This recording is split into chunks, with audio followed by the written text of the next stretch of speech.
वर्धा लोकसभा मतदारसंघामध्ये आजचा प्रचाराचा शेवटचा दिवस आहे आणि या शेवटच्या दिवशी वर्ध्यात दोन प्रचार सभा ज्या आहेत त्या होतात आहे।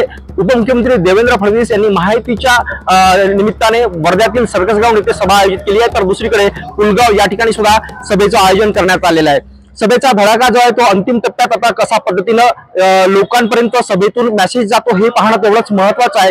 याशिवाय दुसरीकडे जर पाहिलं तर महाविकास आघाडीकडून आर्वी येथे बाईक रॅलीचं सुद्धा आयोजन करण्यात आलेलं आहे आणि विविध ग्रामीण भागामध्ये सुद्धा वेगवेगळ्या बाईक रॅली ज्या आहेत त्या वेगवेगळ्या पक्षांकडून आयोजित करण्यात आलेल्या आहे। तब्बल 24 उमेदवार जे आहेत ते वर्धा लोकसभा मतदारसंघामध्ये निवडणुकीच्या रिंगणात आहेत। अशात 26 एप्रिल रोजी होणारं जे मतदान आहे नेमकं ते कुणाच्या पारड्यात जास्त पडतं आणि कोण विजयी होतो तेच पाहणं महत्त्वाचं आहे। त्याशिवाय ज्या सभा बाईक रॅली किंवा प्रचाराचे विविध माध्यम वापरण्यात आलेले आहेत त्याच्या माध्यमातून एकूणच मतदारांपर्यंत हा उमेदवार जो आहे तो पोहोचला का हे सुद्धा त्यातून करणार आहे आणि नेमकं या संपूर्ण 26 तारखेच्या एकूण मतदानानंतरच हा जो इथे जो निवडणूक जी आहे ती निवडणूक अंतिम टप्प्यात असताना मतदानाचा टक्का कसा वाढेल हे सुद्धा पाहणं तेवढंच महत्त्वाचं आहे।